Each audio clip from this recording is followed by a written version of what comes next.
Ciao a tutti e benvenuti o bentornati al mio podcast Learn Italian for Travel. Sono Danielle e oggi parlo dei verbi che usano essere nel passato prossimo. Hello everybody, welcome back to my podcast Learn Italian for Travel.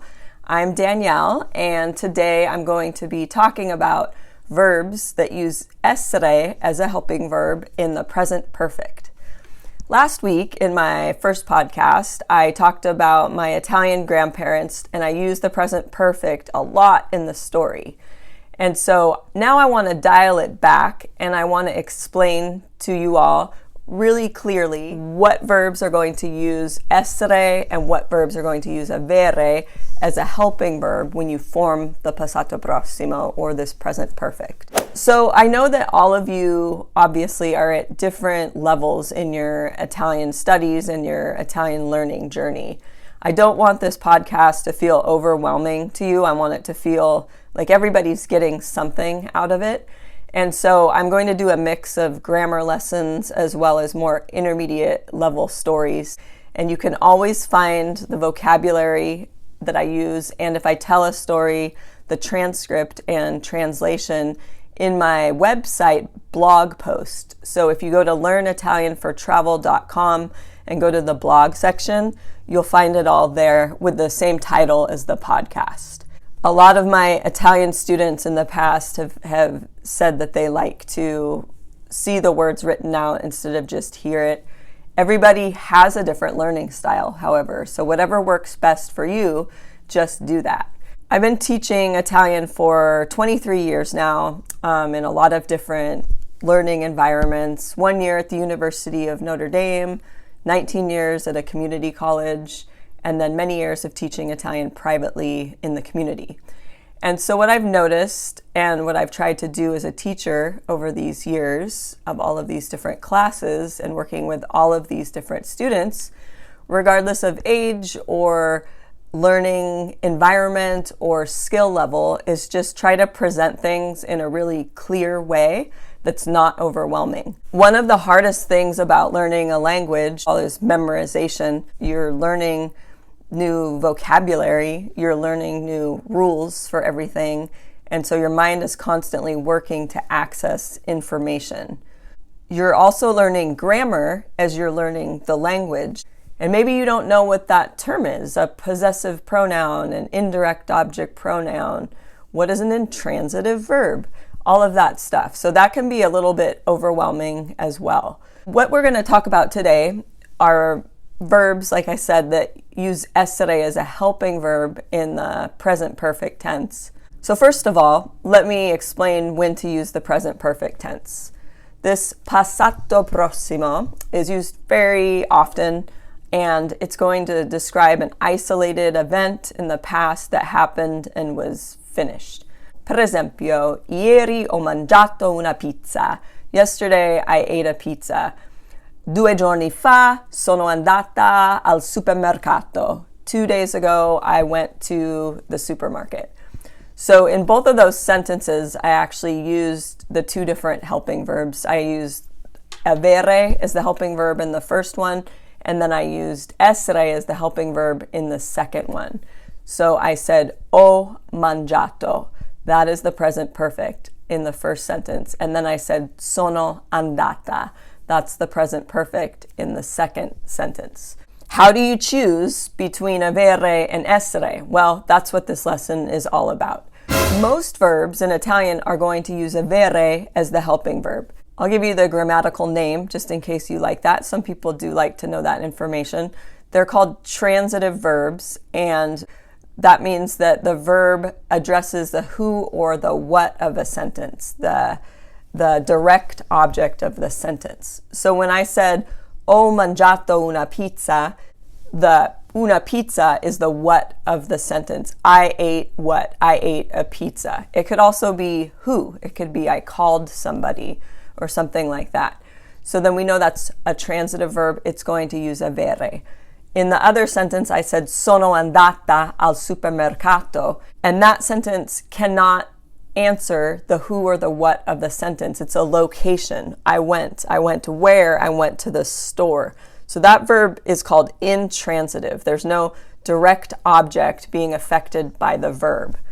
So maybe that makes a lot of sense to you, and you're going to tuck that away and say, okay, I get this now. I can decide when to use avere and essere, but also probably not because there are verbs of motion or that don't necessarily require a direct object that use avere as the helping verb. For example, I could say, ho ballato, and that means I danced. I danced who? I danced what? You can't answer that. A great way to memorize information is to make a picture in your head about a scene, and then you can access that information as you're trying to utilize it. We can store a lot of information in this way through the use of imagery and stories and pictures in our mind. It's been researched and documented.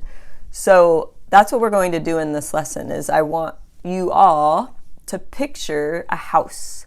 So these verbs that we're going to talk about now are going to be within this house, la casa di essere, the house of essere.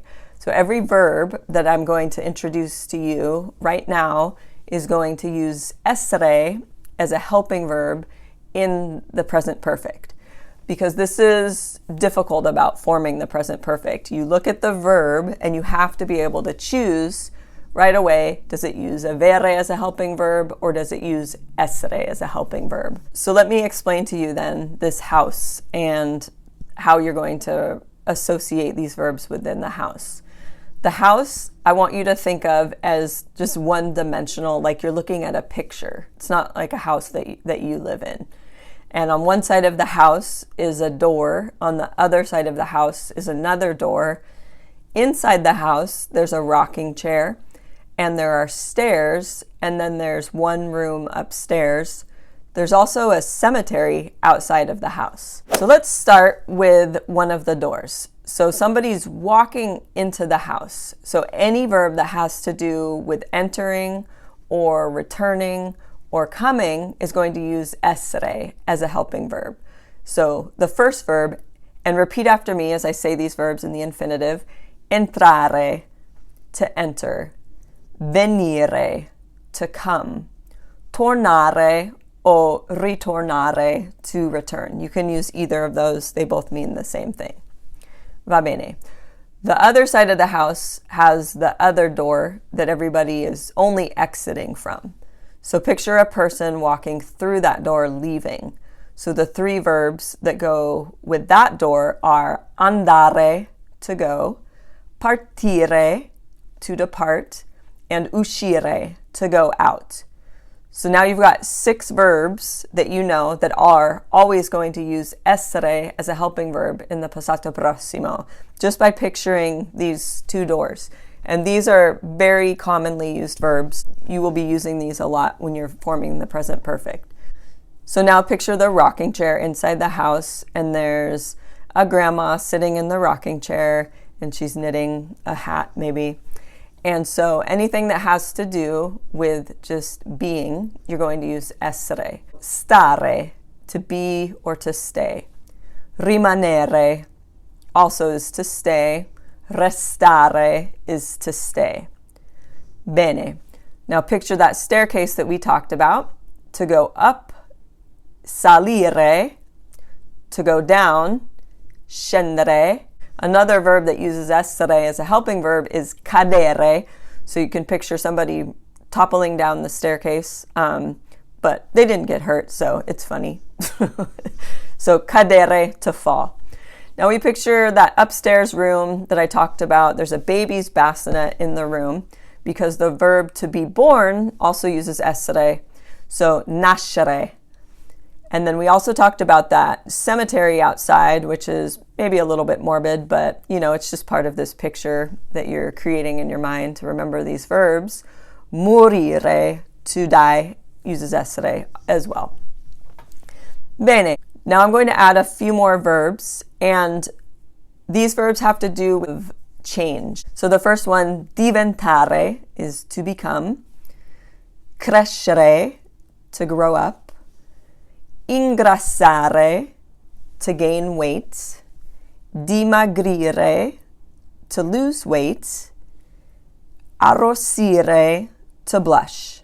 There are other verbs as well. And the verbs that I'm giving you in this lesson are not the only verbs that use essere as a helping verb in the passato prossimo. They're just the most common verbs. So you are going to encounter other verbs as well. So the next one is a verb that's used often. We'll talk about it in another podcast because it's a really important verb. It's the verb piacere, which is to be pleasing. So if ever you want to say, I liked this or I liked that, you're going to use essere as the helping verb. Always, always, always, always. Never avere. The verbs to happen, you're going to use essere as well. Succedere and capitare, you can use either one. So both of those verbs lead us into sort of this next category of verbs that use essere as a helping verb, which are passive constructions. So what that means is that the subject of the sentence isn't making the action happen. So like if I said, ho scritto un libro, I wrote a book, then I'm the subject and I made that happen. So the passive construction is il film è finito, the film finished. So here you're going to find that some verbs can actually use avere or essere as a helping verb, and that gets a little bit tricky. And we'll talk about that in a different podcast. It's more of an advanced thing, not just these verbs, but there are other verbs too that when you use avere as a helping verb, it means one thing, and when you use essere, it changes the meaning. So passive constructions, il tempo è cambiato, the weather changed, something like that. And then all reflexive verbs use essere as a helping verb. So reflexive verbs mean that the action came back to the subject. Per esempio, mi sono fermata. I stopped myself. Bene. Okay, so those are all the verbs that we're going to talk about in this lesson, and that's a great start for you. Maybe you already know all these verbs. Maybe you learned a couple new ones.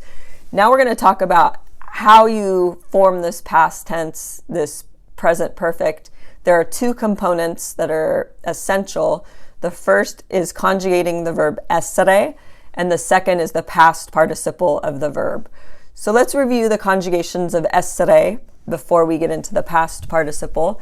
And when you're translating this tense, it's not going to mean I am, you are, he is, she is, which is the meaning of essere in the present tense. It's just used as a helping verb.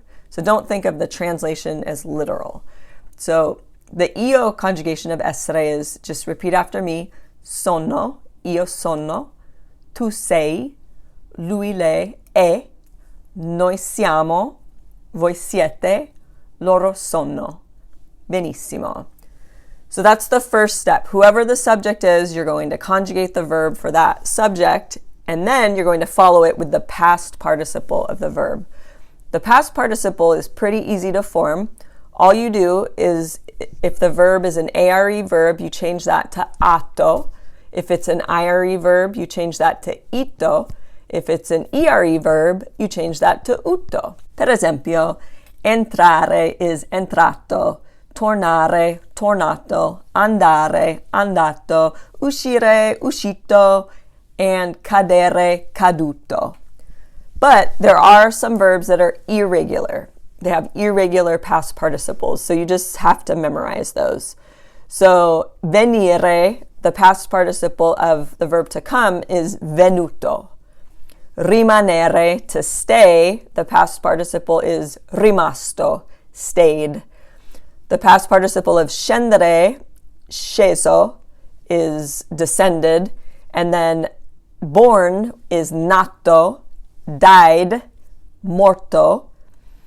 Crescere, cresciuto, slightly irregular. It's written with an iuto.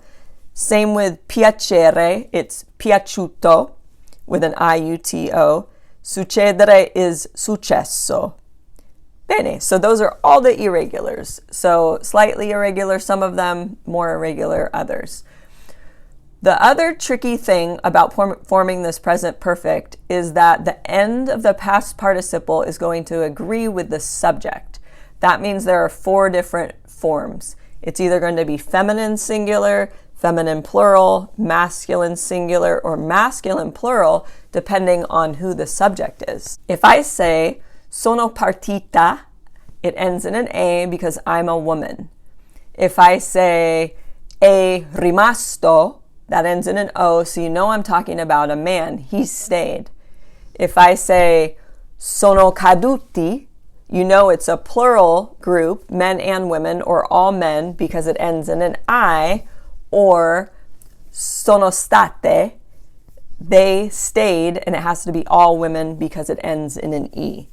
So that is hard for everybody to remember that little detail, even my more intermediate advanced learners. So this is just going to take time for you to integrate all of this and to use it readily. Let's just do a little quiz here at the end. I gave you a lot of information, and I'm going to ask you how to form the past tense according to different subjects, and then you can think about it, and then you can just say the answer in your head, or you can say it out loud if you're able to. Come si dice? How would you say she came? So the subject is lei, and the verb is venire. Come si dice? È venuta. Benissimo. It was irregular as well. Come si dice? How would you say they went out? And the they is Marco e Fabio, 2 guys. Sono usciti. They went out with the masculine plural ending. Did you get that? Bravissima, bravissimo, bravissimi, bravissime. So with adjectives, the end changes as well to agree with whoever you're talking about. So bravissimo would be a guy, bravissimi would be a group of guys and girls or all guys. Come si dice? We grew up. And the we that we're talking about are 2 girls. Siamo cresciute. Benissimo. So now benissimo is an adverb. There's only one form ending in an O. Okay, l'ultimo. Come si dice? He returned. È tornato. Bene. Hope you got that. If you didn't, don't worry. You'll get it with time, I promise. There are a lot of details in all of this. And I encourage you to go to my website and look at the vocabulary that I put up there. I also have on my website a PDF file that you can download for $9.99 where I explain in depth the passato prossimo, also the imperfect, the articulated prepositions, the past perfect, and reflexive verbs and reflexive pronouns. And there are exercises and an answer key and all of that. If you're wanting some more practice with all of this, you can do that as well. I hope that you're enjoying learning Italian. It's such a beautiful language. Most of us are wanting to travel to Italy. That's why we're studying it. Or we just want to speak Italian because it's just a cool language to speak, right? Grazie mille per la vostra attenzione. Thanks for tuning in today. E buono studio. Alla prossima. Ciao.